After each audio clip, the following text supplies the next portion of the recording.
Welcome into A to Z Sports Prime Time on this Thursday, March the 6th. It's lovely to have you in for another episode of the Prime Time program. Thanks for doing it. So we got some interesting conversations. Free agency, kids, is going to be on our doorstep before you know it. March the 10th, in 4 days from now, less than 4 days from now, the legal tampering period will be open, which means that while deals cannot be literally signed, teams can agree to terms with players who are available in free agency. And there's also a lot of players who have been released in the last 48 hours that are free to sign at any point. It has made the free agent pool a lot more interesting. And of course, the Titans are sitting in the middle of this with not the most cap space in the world. I think they're sitting in somewhere in effective cap space. If you look at Spot Track, if you look at over the cap, probably somewhere between 10th and 11th, depending on where you look, with this $279.5 million salary cap that we all have after the spike that came associated with this offseason. So they got some money to work with. Not the most money, but they got money. And they've got needs all over the place. So an interesting report came out from our dear friend, Cameron Wolf of the NFL Network, about a free agent that I wasn't necessarily expecting the Titans to pursue. And I also have some interesting information that I think is relevant here on my end of things about free agents that the Titans aren't really exploring too heavily right now. Something to keep an eye on moving forward into the future. And we will dive into both of those things tonight. A lot of juicy nuggets as we work our way through this portion of the offseason. So we will look forward to that. You've got Jacksonville culling half their roster. You got Houston picking up some of the scraps. You've got teams like Seattle clearing $27 million in cap space. You got the Titans sitting back right now, looking around and just kind of taking stock on a lot of things. And that's the thing that we are going to move forward through tonight. So we will get to Cam Wolf's report. We'll talk about what I heard today that I thought was very interesting. And we will also get to a weekend bounce back at the end of the show, as is the custom. We're always excited to have you guys here. We're even more excited with you when you help us grow this show, when you share this show around. So throw a like on Facebook, on YouTube, on Twitch. Hit the retweet button if you're hanging out on Twitter. If you're so inclined, text this show link to a friend. Tell them to come hang out because we got a couple of good tidbits to dive into tonight. And I think these are relevant things to note because the next time we speak, it will basically be free agency and deals will have started to be agreed to that we can start to break down. So welcome into A to Z Sports Prime Time from the Zen Sports Studios. I'm your host, Buck Rising, and I'm proud, as always, to be presented to you by the wonderful people at TrueMath Fitness in the Gulch, TrueMathFitness.com, where your first workout is free. As a Middle Tennessee resident, no workout ever recycled or repeated. TrueMath Fitness goes above and beyond. Buy Zen Sports, promo code ATOZTN. Gets you in on all the action. ZenSports.com has a lot of different offers for you. March Madness conference tournaments going on in women's basketball. Obviously, the Lady Vols losing today. You can bet on all your favorite major sports at ZenSports.com. Buy Bart Durham Injury Law because you deserve to be paid. And the Bart Durham Injury Law Group can put you in position to succeed. Go to BartDurham.com for more information. And we will begin the show as a result because this free agent class, not so sexy, right? You're talking about a lot of different cast-offs who are available, some players who are questionable and towards the end of their career, a la Aaron Rodgers or Joey Bosa. You've got players who are still productive, even at an advanced age, like Devontae Adams, who's out there to explore. And you've also got a couple of different question marks at the top, quote unquote, top free agents, like Josh Sweat, a role player for the Philadelphia Eagles, who will be one of the most coveted pass rushers on the open market, and Sam Darnold, who has 1 year of legitimate success in the NFL as a starting quarterback. He's got some moments where he's shown things across his entire career, but now Sam Darnold is going to cost significantly more money. And it's going to be curious to see, A, whether he gets anywhere close to the kind of money that he's seeking, and B, who decides to pay him depending on what he determines his value to be on the open market. These are all questions that every team is asking themselves right now. But again, the Titans are in a really unique spot because, as we've talked about before, there's no clear and obvious path forward for them to meaningfully competitive in 2025. I think they can be a better football team in 2025, but like I think a lot of people are saying, all right, how are you going to turn this around? How are you going to get a wild card spot? How are you going to get back into the mix in 2025? And in reality, me personally, and I think in an honest moment, they would probably cop to this. Maybe not. Maybe because they're so scared of people not buying tickets or showing up or purchasing PSLs in the new Nissan Stadium, which, by the way, legitimate fear after you're coming off a 3-14 season. Maybe even in an honest moment, they wouldn't cop to this. But I'm pretty sure that they are preparing themselves. And I've talked to a couple of people with the team that are preparing themselves for another bumpy ride in 2025. So, how much better or worse they do relative to internal expectation and how internal expectation marries with external expectation remains to be seen. But they have the opportunity to start to build the bones of a quality roster. Because right now, the bones of a quality roster, you could argue, still don't exist, even though you've got some interesting pieces that will obviously factor into the long term, the next 3 to 5 years, we'll call long term, of the Tennessee Titans as a franchise. So as you look at the free agents at this point in time, I think the thing that we can, and Corey D. Jackson says 8 games is realistic. Brother, you won 3. If you improve by 5 wins next year, I would be stunned. I'm thinking like 5, to be honest with you, depending on how they go about this quarterback situation. But I'm not going to shit on you if you're somebody who wants to have optimism about 8 games or 7 games. I am not a believer of anything that they're going to do until I physically see it with my own eyes. And even then, I'm probably going to be skeptical of it. But that's because I was too high on them last year, and now I'm coming in with a degree of I don't know. I don't know about everything that you've got going on here. I don't know about the things that are coming back. I don't know about the long-term deals that you agreed to last year.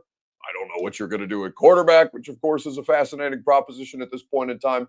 And I don't know if the players that were drafted under a previous regime are going to end up being players in the long-term future of a general manager who just got here, even though there's a lot of people in the front office who, of course, were responsible for drafting players like J.C. Latham and Tavondre Sweat and Tajay Spears, or who else you would include on that list. I'm also looking at a lot of new faces that are coming in to this front office structure and how that might rock the boat a little bit. So 6 games would be manna from heaven for the Tennessee Titans in 2025. 6 wins could be manna from heaven for the 2025 Titans. And even still, that might not be satisfactory to you. And certainly they can't sell you that, right? They can't be like, we're kind of gunning for 6 games. 6 games feels right for this team where it's at right now. I think their Vegas win projected total is going to be significantly lower than that, but we'll cross that bridge when we get there. Billy on Facebook Live is clearly drunk. He says 11-6, but that's okay. We still love you, Billy. Not too early to be drunk, by the way. 7:27 on a Thursday evening. Completely fine, no matter what you are getting sauced in or lost in.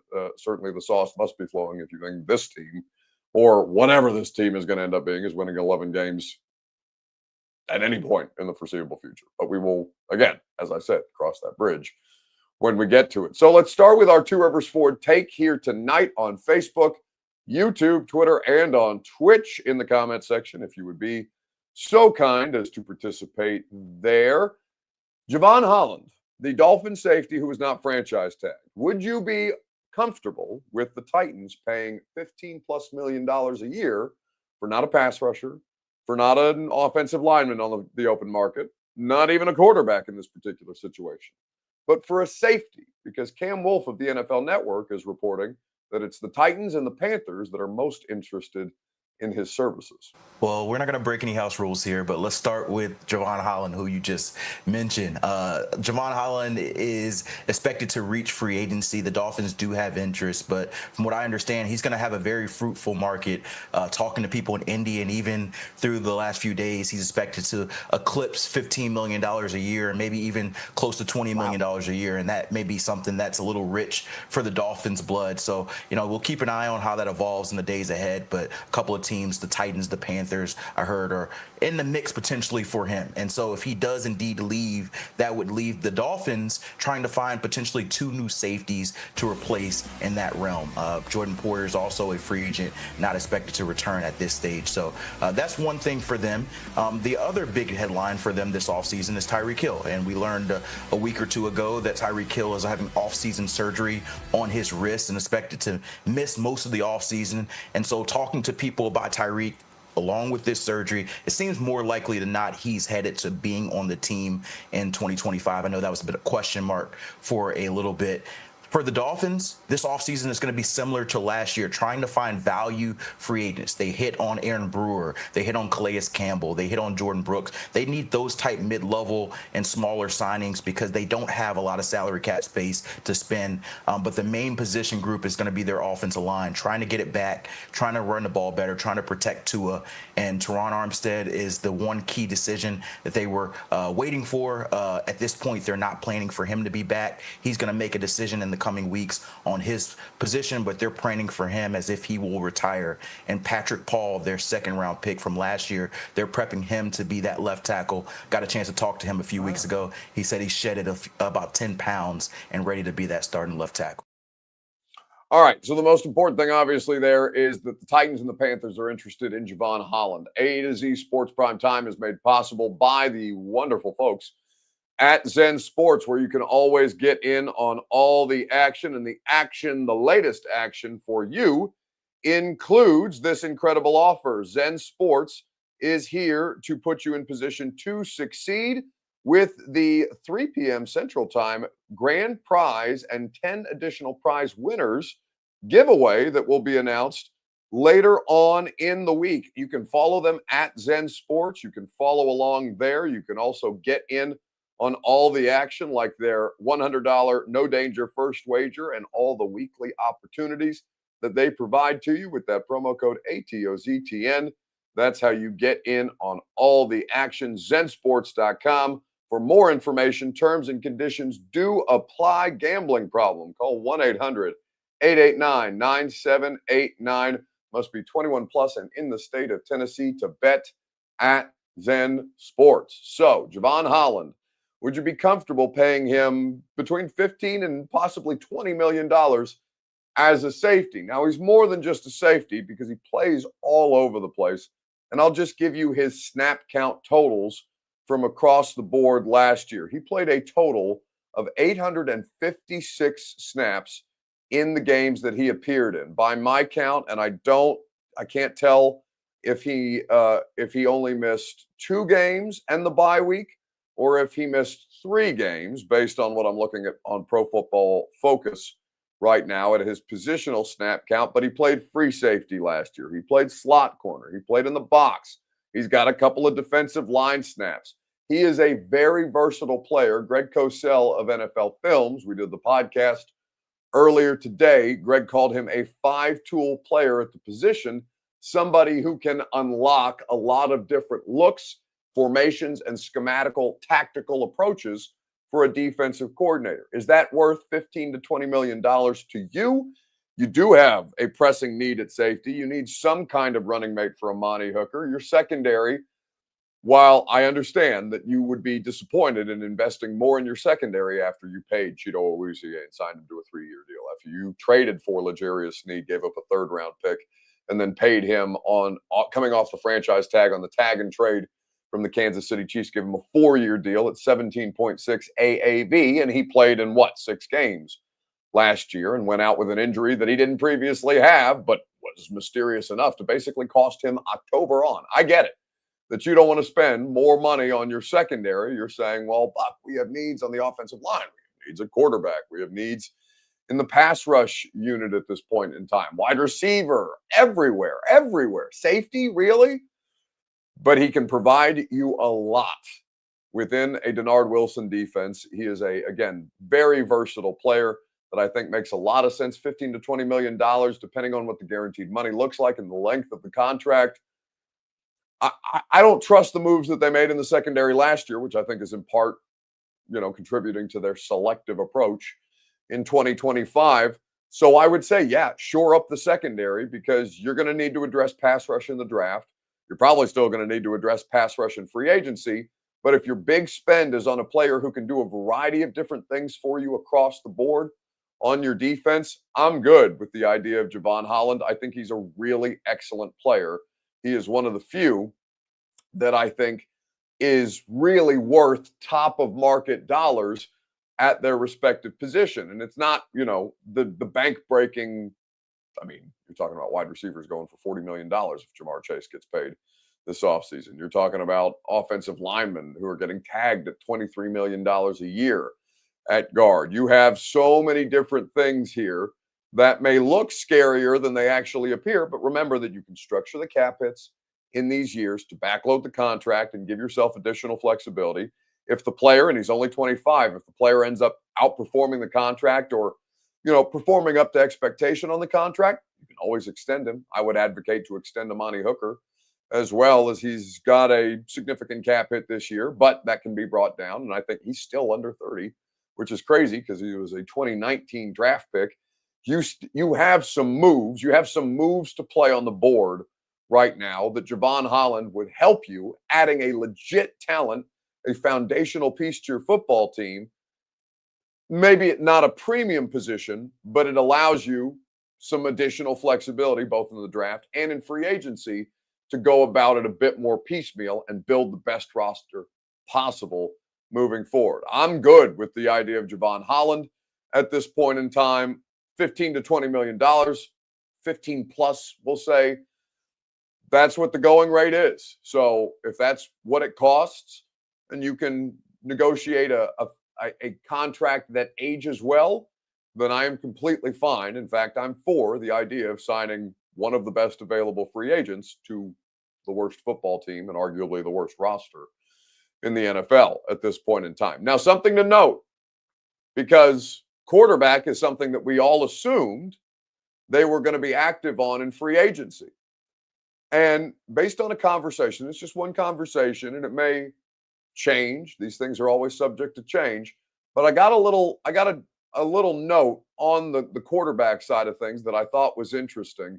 And I'll tell you that here in just a second, right after I remind you that the Primetime Show is made possible by the Ashton Real Estate Group of RE/MAX Advantage. GaryAshton.com is where you go. Your dream address without the stress. The intel edge you need to succeed can be found at GaryAshton.com. So you have a lot of conversations throughout the course of the last week, certainly, and leading up to free agency. Combine sets the stage for a lot of it. So naturally, I went up there asking a handful of different questions about, hey, what are you hearing about this? Hey, who are you talking to about that? Hey, what kind of players, and not just of the Titans, but of everybody that I think could have relevance to the team that I cover, or the deals that are relevant to the team that I cover that could help inform how the team that I cover is going to go about their strategy here.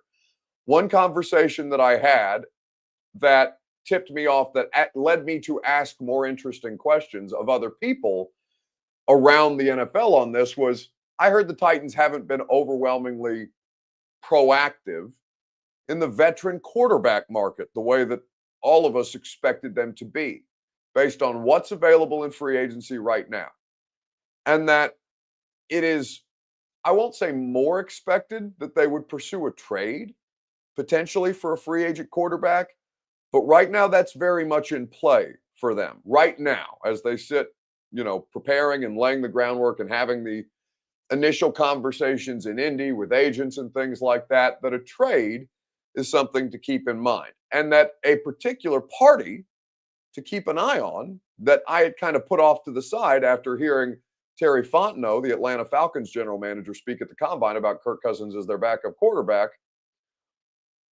I happen to think that Kirk Cousins could be had, and if he could be had for a reasonable price, then the Titans might be interested.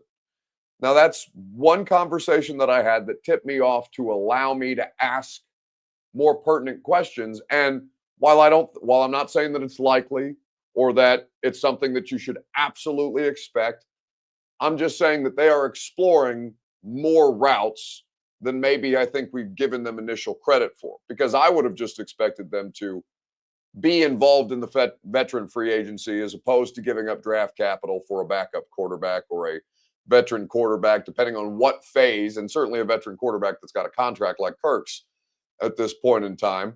But they are keeping an open mind, essentially, as to how they address the quarterback position.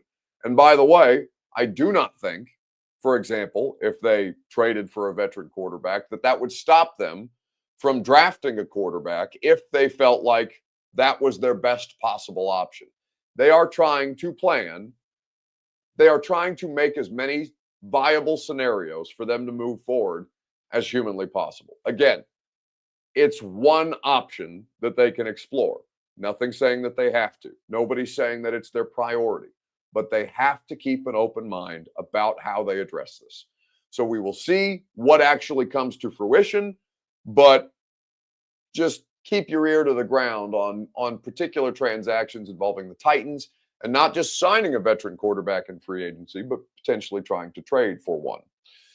We'll see how that develops over the course of the next couple of days. A to Z Sports Prime Time is made possible by the wonderful people at Bart Durham Injury Law. You know you deserve to be paid if you've been in an automobile accident, if you've dealt with personal injury, because the Bart Durham Injury Law firm covers all areas or many areas of automobile accident or personal injury law. Whether you've had a DUI accident, whether it's a rear end collision, whether you've had an equipment caused by an injury caused by farm equipment, the Bart Durham Injury Law Group is there to provide you consultation. In fact, a free consultation can be had online at bartdurham.com. You can learn more about all their areas of practice and the kind of results that you can expect. bartdurham.com for more information today. All of these different things that you are seeing with free agency right now are fascinating. And like I said, the Titans have to be malleable. They have to be flexible. And I think they can afford to be in year one under Mike Borgonzi. Whether or not that means that Brian Callahan is safe or is still suspect to the hot seat, or that this ends up working out in their favor. It's a big problem that they have to solve. They feel like they've got the right people in place to do it.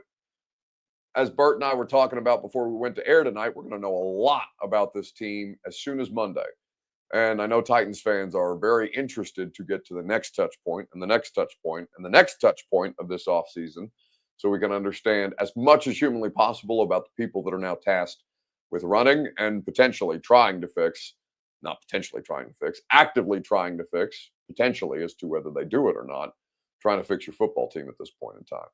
Who is your dream free agent acquisition for the Titans? Because I've gone back and forth on this a couple of different times. And as I said, it's not an ideal free agent class. I could be convinced to have Javon Holland be my most interested or my most attractive free agent at this point in time. The more that I think about it, I think it makes a lot of sense. Who is your dream free agent acquisition for this particular team? Understanding that the top two free agents, T. Higgins and Trey Smith, have been tagged. Only two players franchise tagged this time around. You got a bunch of different quarterback options. I don't know how many of them are good that are available in free agency, whether you're talking about Darnold, you're talking about Aaron Rodgers, Jimmy Garoppolo, Jacoby Brissett, Zach Wilson, potentially trying to do the quarterback rehabilitation route, the way that Baker Mayfield and Geno Smith and frankly Ryan Tannehill here have successfully undergone. Could you be the next team to rehabilitate one of these former first-round picks at quarterback? Possibly, but you got a lot of work to do before you can get that exactly right. So who is your most attractive free agent, or which free agent are you most interested in seeing the Titans sign? Your dream free agent even. Dean Buckwalter says Metcalf. He's not a free agent. That is a trade acquisition. MB answers honestly. None of the free agents are interesting to him at this point in time. Well, you're going to sign free agents, right? It's just a question of, are you doing it at the top of the market, or are you signing a Bobby Wagner or Zach Ertz? I've talked about Washington's formula last year. It worked most importantly because Jaden Daniels hit. But that's where, that's not a luxury that everybody has at this point in time. Herndon says retaining Nick Westbrook-Akina would be her dream scenario. I had spent a lot of time thinking about Josh Sweat, the Eagles pass rusher who was just a hellion in the Super Bowl and had one of his healthiest seasons yet after having a largely unhealthy career. But then I went back and watched the Philadelphia Eagles defense in particular, because they got a couple of free agents. They got Milton Williams, who's going to be the best interior defensive line free agent available. They got, as I mentioned, Josh Sweat, the pass rusher, who is also playing on a very talented defensive line, but benefited and won his one-on-ones and was a good player, a hugely impactful player for them in the biggest game of the year. But like I said, I went back and watched the Philadelphia Eagles.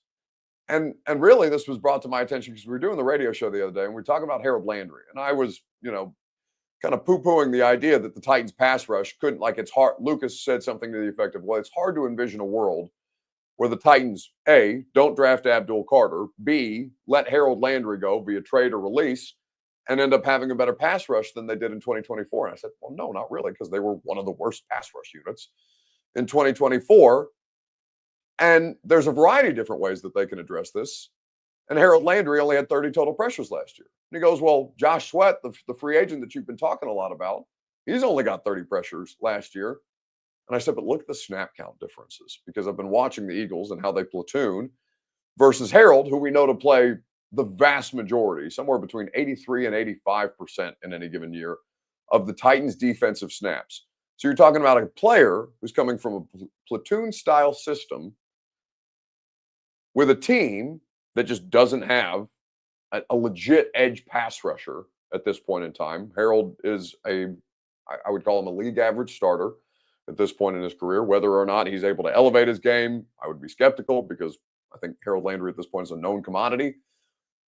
But if you're a team that pays Josh Sweat to come in and be their primary pass rusher, but Josh Sweat is used to playing a significantly lesser amount of snaps per game, how's that going to work? Which is something that I asked Greg Cosell, who is based out of Philadelphia and basically diagnoses or breaks down literally every Philadelphia Eagles game.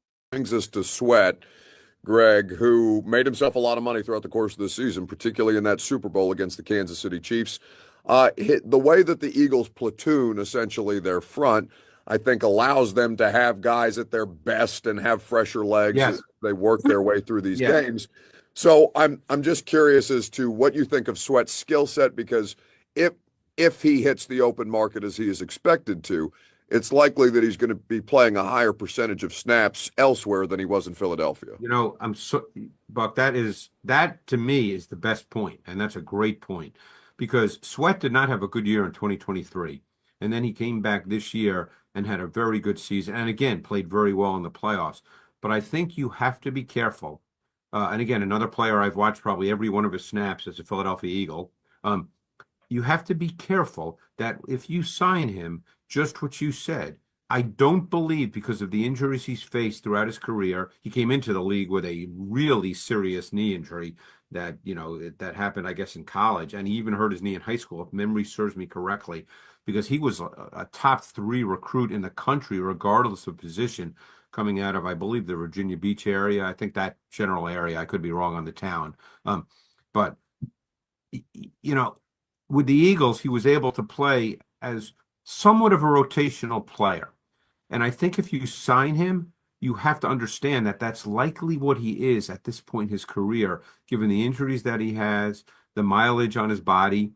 He's going to be 28, something along those lines. Not that that's old, but, with all the other factors, you can't sign him with the expectation that every week he's playing 70 snaps, because I don't think you get the best out of him if you think that way. So I think you have to be really careful when you sign him.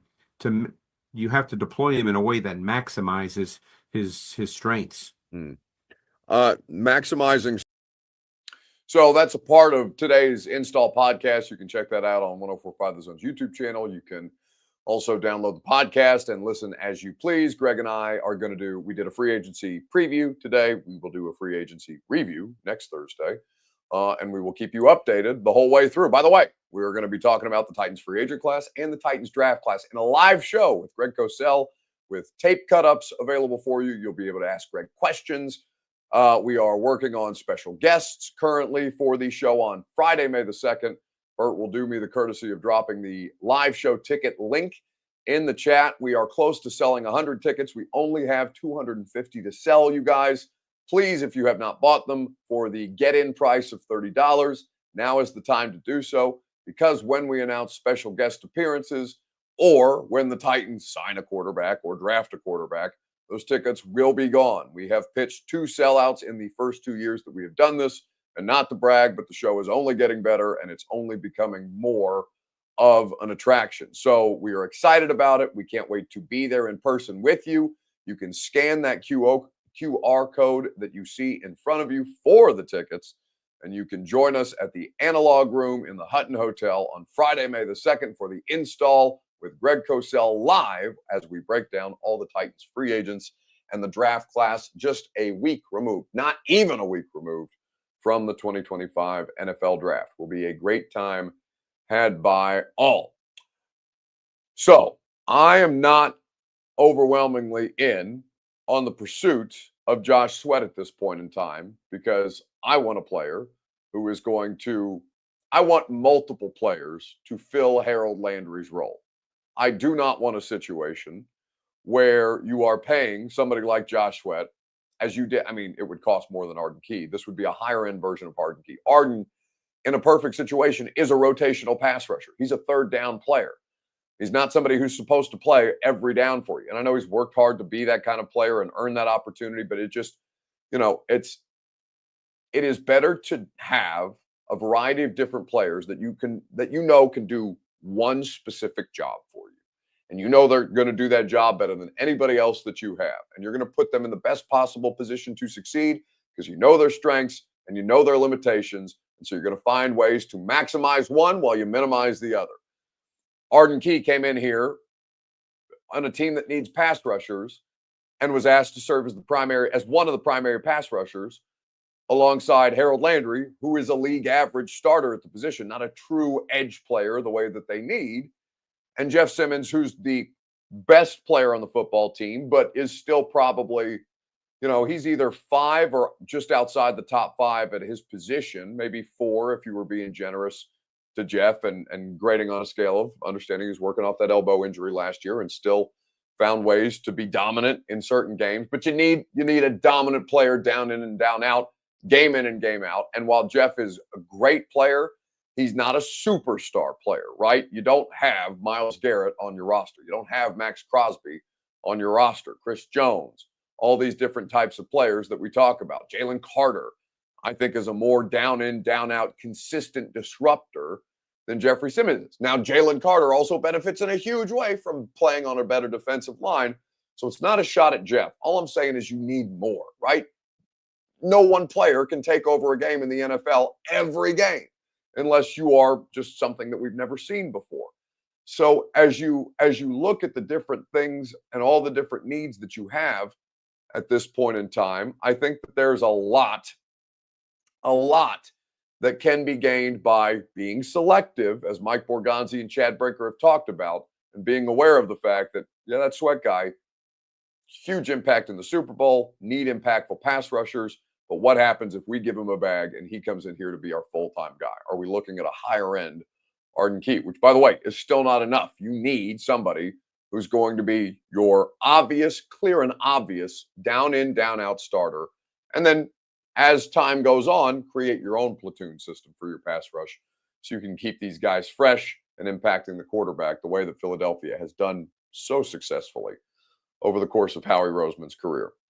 All right. Weekend bounce back is what we have next. Who needs to bounce back most in sports? Tell me while I tell you that True Man Fitness in the Gulch is where I'm going to be tomorrow. That is where I go for my Friday personal training. Friday mornings at 7 a.m. It's a great time. I always enjoy it. While I'm there for personal training, they have group fitness classes going on.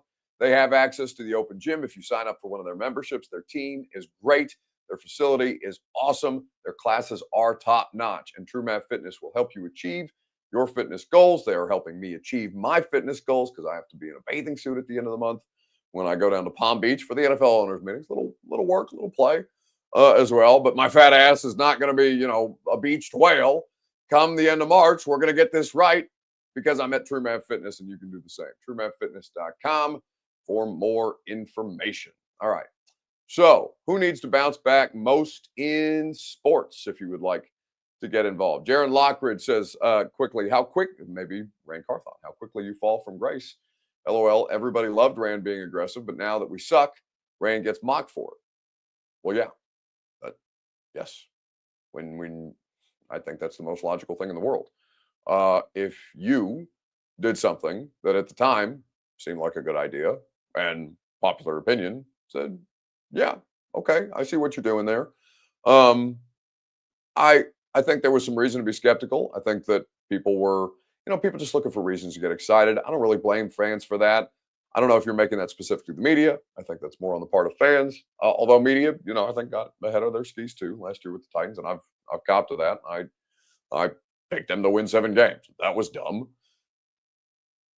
But yeah, he did something. He made moves. They didn't work out. He got fired for it. That is how it is in most professions. I don't think that's a fall from grace. That's did your plan work?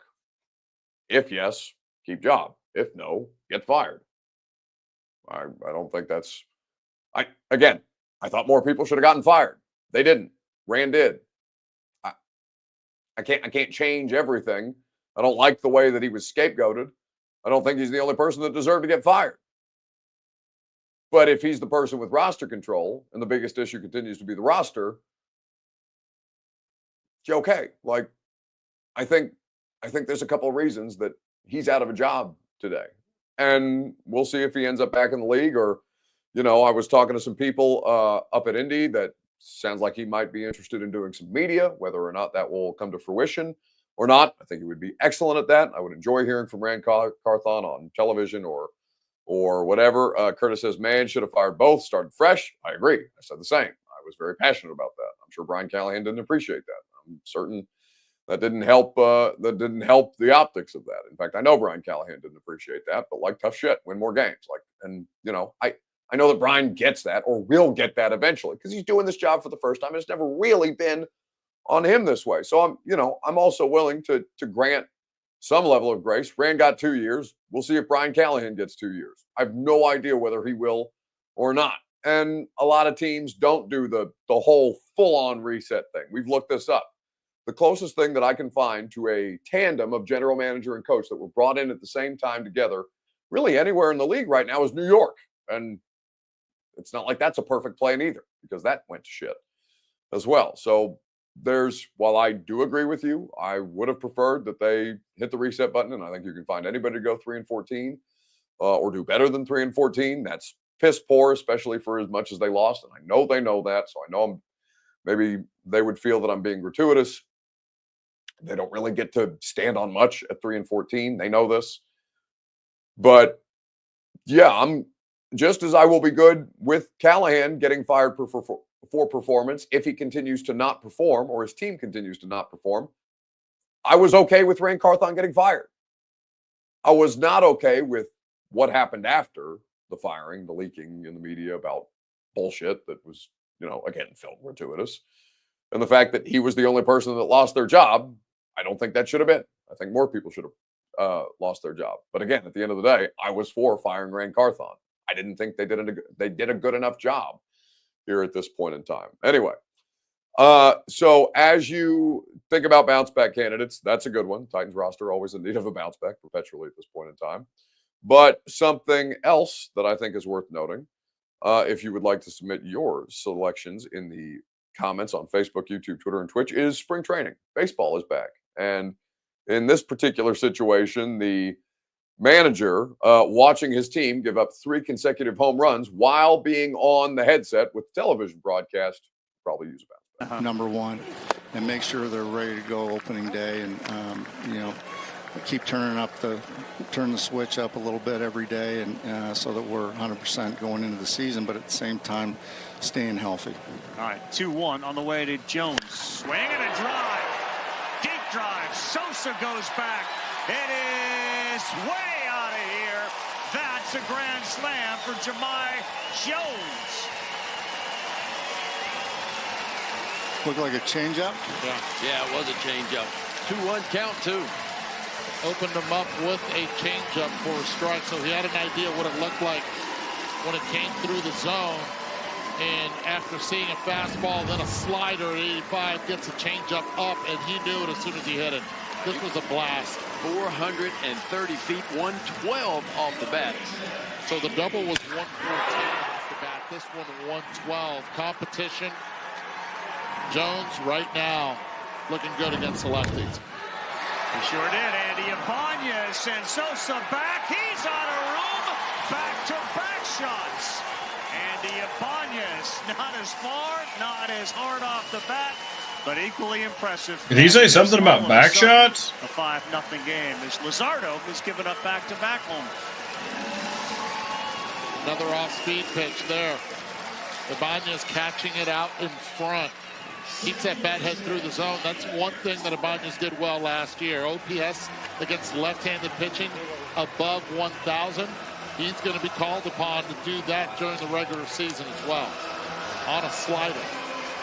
Topper, you're a great guy for A, hanging with us here, but B, this sort of context of what goes on in this. You should all super chat Bert extra money. He sends it to left field. Sosa is not going to get it. Back to back to back.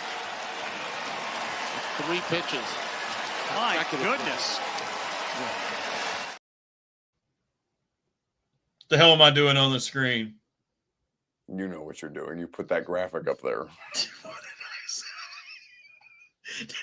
He's the one doing a baseball game talking about back shots. I don't know what the hell he's talking about. Oh, I talked about coming on the show today. No, wrong perception of the wrong. That's like, but it must have been the right time. Yeah, right time, wrong joke. You had just said, I enjoy when we have smart people on the show. And I said, yes, I enjoy coming on the show. I am dumb. And then Nobody heard that way. Not a single person heard that way. The chat's just as weird as you. Look, and because people like Devin who want to put water squirt emojis, that's not what we're... All they heard is you like to ejaculate on the show. I have never once done that. Never once even came close.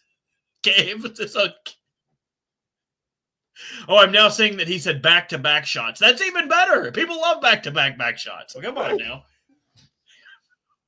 Thank God it's the last show of the week. Get off my screen. Bye. Oh, bye.